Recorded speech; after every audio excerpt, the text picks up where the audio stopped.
For those of us who had the good fortune to work for the Appalachian Mountain Club in the huts, the experience enriched us in many ways. It helped shape our personalities, and for many, it shaped and guided our careers. The hard physical work of packing, the daily chores of reaming the hut, cooking for huge crowds of hungry hikers, and answering their seemingly endless questions were tempered by the camaraderie we shared during raids, pack day excursions, and days off.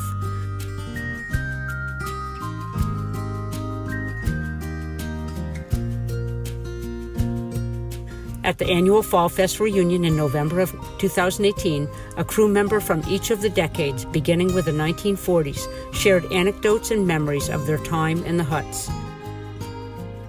It was an evening of reflection punctuated with frequent laughter, where we looked back and took note of how much had changed and how much had stayed the same in AMC huts.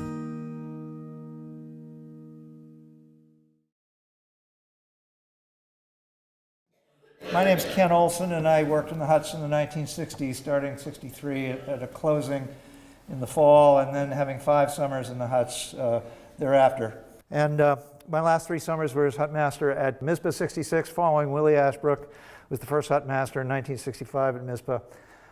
Then Greenleaf hut master 67, and then finally Madison hut master in 1968.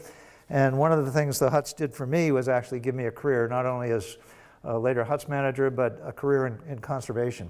And I'm grateful for the huts for so many things. These are all the, not all the patches, but some of them, and Tom mentioned the Evans Notch patch. This belonged to Roger Schirmeyer. Next one, please. Some of the more recent versions of the same thing. Next. Huts in the 60s. 'Twas a very good decade.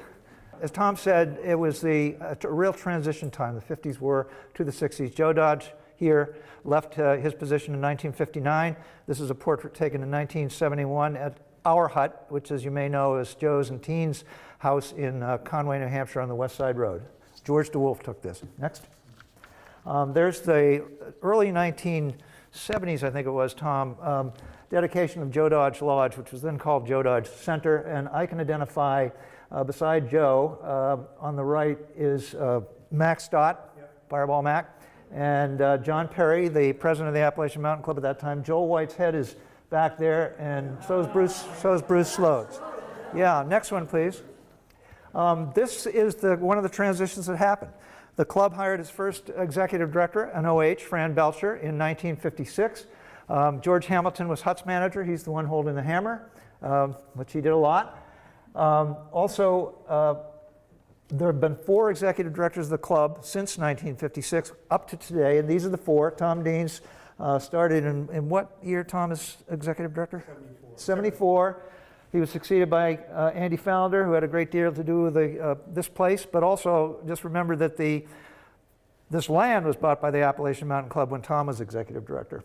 500 acres, does that sound right? 300? Here it was only 27 acres. 27, okay. That was close. Yeah, and John Judd. This is one of the things about the huts, of course, in the 60s was that we got heavily in, as Tom referenced, to flying in things, including gas cylinders. And this, I don't know where this is, but one of those is Brian Fowler. Bruce, of course, on the right. This picture's in his obituary in Appalachia, with goofer bombs that weighed 180 pounds apiece. And Tom mentioned he had a few problems packing. Well, here you are with one of those loads that's slipping backwards on that little pack board.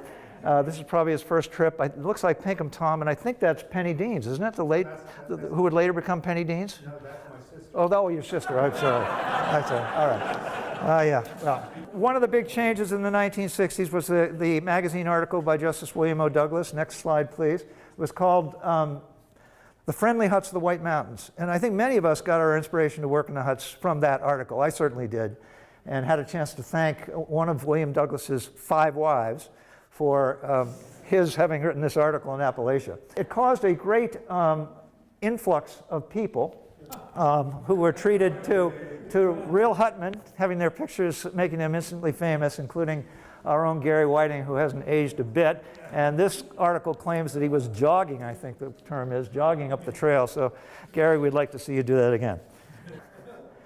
Hugh Thompson took this. This is what for those of you who never saw the old Pinkham Notch, this is what it looking inside in this beautiful wooden rotting facility to the outside when it still existed. Next slide, please. And in the late 1960s, 1969, there was the beginning of the construction of the new teepee on the right and the old teepee on the left.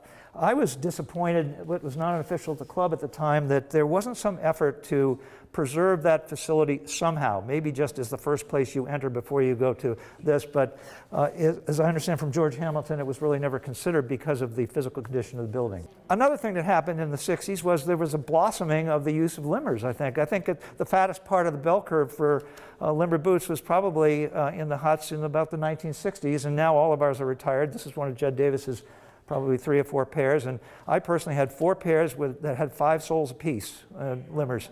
And Limmer called them walking advertisements for his boot. And the fly-in era was not just about bombs, it was about initial requisitions. As Tom mentioned, you had to pack for half a summer to get the wreck up. And one of the things it did was enable us to move from those small bombs. You see those? Those, I think, are 40-pounders. As I recall, you took 2 40s, put it on a board, and you came up around 90, 96 pounds, something like that.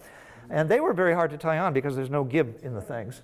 And this is at Galehead Hut in 1965 with Ed Kitfield, Fred Preston, and myself. And it also made possible the construction of Mizpah Hut. Flying did. Bruce pioneered that. Here you see this esteemed crew of Ringo Perry on the left and Bill Clifford, Bruce Haddow, Willie Ashbrook, the first hut master, Tony McMillan, the guest head chef, Dal Broadhead, and Bruce. Entertaining the Forest Service, the chief of the Forest Service came up for the event in 1965 to open the hut. And this I put in because this is the classic shot of postcards in the 1960s. Dick Smith did this postcard. And there's a color shot of it. I asked Gary Whiting today whether these were goophaloads, meaning were they empty boxes, but these are the real things, the real packing going on. Next slide, please. One of the figures, of course, we have one of these figures is in this room tonight. If he wants to stand up, we can recognize him. Bob McIntosh, Apples, please do. Anyhow, where are you? There he is. Stand up. Okay. All right. And the redoubtable Tony McMillan, who created, among other things, the Mount Madison Volunteer Ski Patrol in order to piss off the Mount Washington Ski Patrol. 1969 crew at Mizpah. You recognize some of those people, including Mr. Teschner there, I think second from the left. Is that right, Doug? Yeah. This is a Mizpah shot, and there's a lot of people. Jeff Like, I think you're here now. John Nutter's down in the bottom. Looks like Dave Tarbox, bottom second from the left, who died in Africa many years ago. And Mark Kingsbury, who died. I think that's Bruce, top left, it looks like. And maybe Dougie Dodd. I don't know. Anyhow, having fun in the 60s at Mizpah Hut. Next slide, please. This is also fun at the hut. This is yours truly as hut master with his lawn boy, Moose Meserve. we had to mow the lawn in the 1960s. And also, Willie, his first summer there, he managed to put a bowling alley down in the bottom of Mizpah, and we had a guest that nobody wanted to mention the name of. Okay, next slide, please. One of the things that happened started with Joe and Brookie Dodge and a number of other people was the guiding of the Mudgekiwis. You all know the Mudgies. It's a camp in Maine, girls' camp, and there's all kinds of guiding going on. This is from the National Geographic article of the Mudgies coming in.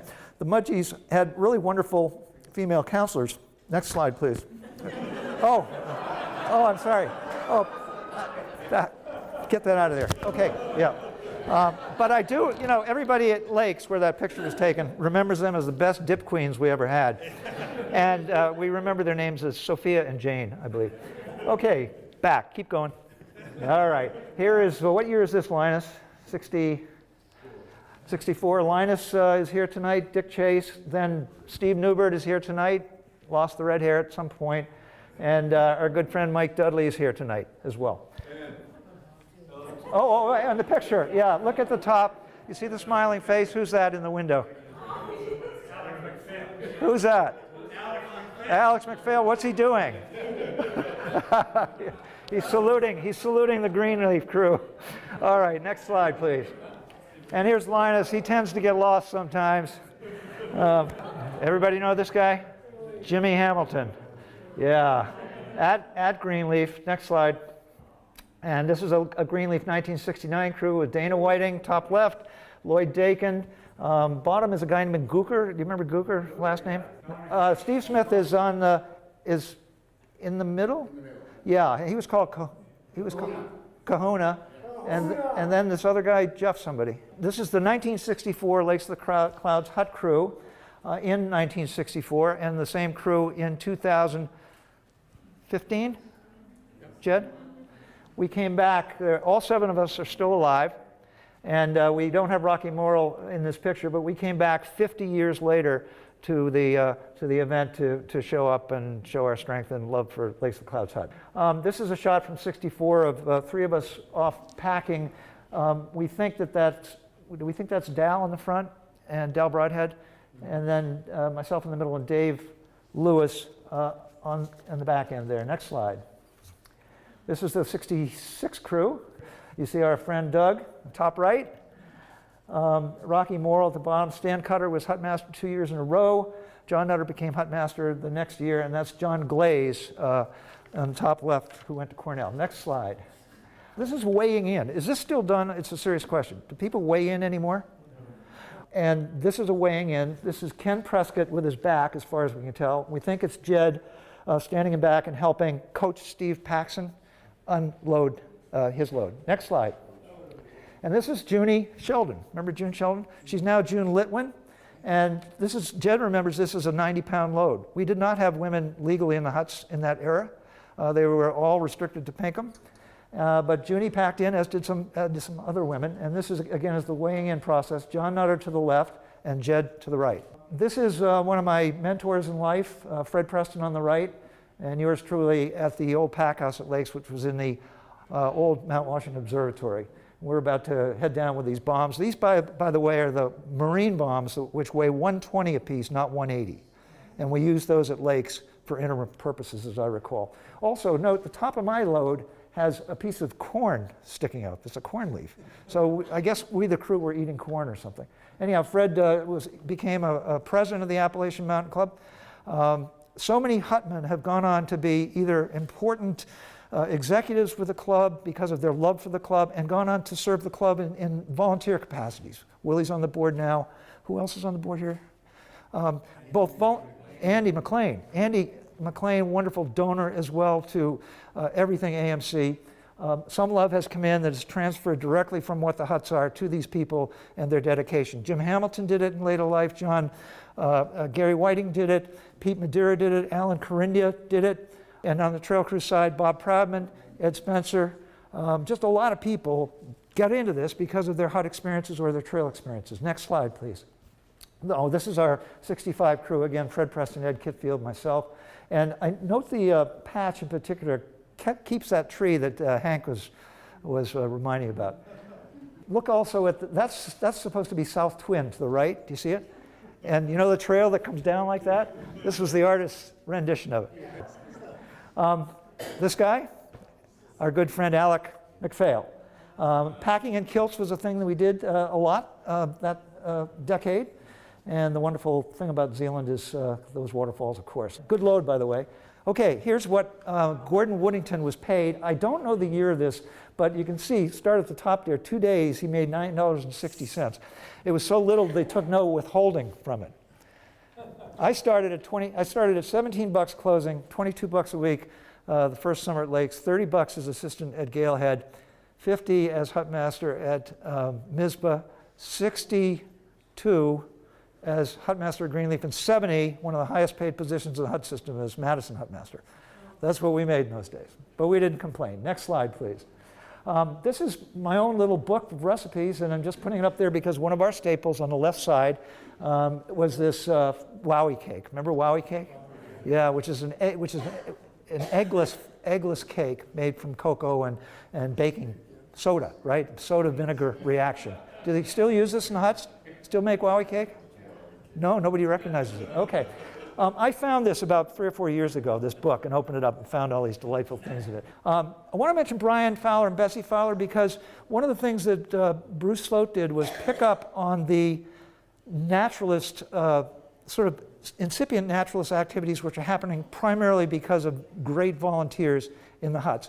And in the late 1960s, Bruce hired Betsy and Brian to begin to formalize these programs. And it is from those beginnings that the powerhouse educational functions of the Appalachian Mountain Club began, which has become a nationwide important thing for mountaineering and ecological education. This stuff started thanks to these folks, among others. Next slide. Their work was preceded by that of Slim and Cal Harris. And this is, Slim Harris was the head of the botany department at Boston University. He was also the author of the AMC Guide to White Mountain Flowers, principal author of that. Miriam Underhill took the pictures that were in that book. And those are the Slim and Cal with their 2 kids working at Zealand during the war, I think it was. Sound right? So those of you who probably know this, women were in the huts as hut people, but it was during the war only. And when the war ended, this kind of thing basically ended, but not quite. There have been some exceptions since. And that's Cal in the early 1970s in a photo by Alex McPhail. Wonderful woman. Her husband died in 1969. These were just great people. And their naturalist work is reflected today in all the volunteer naturalists that also led to so many staff naturalists that we now have in the huts. Pinkham in 1969. Yeah, big snow. That's Bruce. And Tom, that's you. I don't know the year. Isn't that you? 69? Yeah, okay. Here's Liner, I think, on the bridle path with a very well-packed load, but typically he's crumping. This is, I think, the last slide, but this is Joe Dodge and George Hamilton, and this is not the 60s. But this is the kind of machinery that was used to go up the tuck, and that's been pretty well modernized. And this is just the lesson of this place, I think, and that is that you get lifelong friends from being in the huts. And because of our era, it being mostly men, we had mostly male friends, but not exclusively. I also want to point out some larger things that were going on in society in the 60s. The Vietnam War, which didn't in any serious way affect the huts, except for some people served. It was also the time when the Democratic administrations under both Kennedy and Johnson were developing things like the Wilderness Act, the Wild and Scenic Rivers Act, the big effect on the White Mountain National Forest, particularly being the establishment of the Great Gulf Wild Area, 5,000 acres, which then became the first capital W wilderness under the Wilderness Act in 1964, but that first eastern wilderness happened after 64. So big time that way too, and it's led to the establishment of a bunch of wilderness areas in the White Mountain National Forest since. It was believed sincerely that wilderness existed only in the American West because it wasn't big, there was nothing big in the American East. I want to read you the last couple of paragraphs that came from Justice Douglas's article in the National Geographic of 1961. And he's talking with Doug Kirkwood, the then hut master at Madison Hut, and realize he's gone through the entire hut system. Now, he's been with George Hamilton, he's been with Paul Doherty, and he's been into singing with the hut crews, and Bruce tells the story of his vomiting after having had a little too much to drink. The Associate Justice of the Supreme Court, I guess, couldn't hold his liquor all that well, but he got into the zeitgeist of things with singing and so forth. He wrote a very thoughtful piece that went into the National Geographic, but was also carried as an essay in his book, My Wilderness East to Katahdin, which is a wonderful book you should read about his very varied experiences in the wildernesses of the East Coast. He writes this is his last few paragraphs. Our talk finally turned to the future of the huts. Someone had mentioned to me on this trip that with helicopters, the drudgery of backpacking would be eliminated. What would you think of that, I asked. Doug Kirkwood shook his head. Helicopters? Not on your life, he replied. Then the romance would go out of the huts. Backpacking brings a sense of achievement. I knew what he meant. Now it is the hutman versus the mountain. The man who carries 100 pounds on his back as he climbs 3,600 feet has a feeling of fulfillment that makes even sweat and toil a joy. And often he rates the experience as the brightest of his life. By the same token, the weary hiker who stays the night, dines heartily, makes small botanical, geological, and ornithological discoveries in the surrounding country, sees the sunset over the distant ridges, and shares in the conviviality of an evening with the hutman, and feels somehow compelled to revisit the huts over and over again, as I do.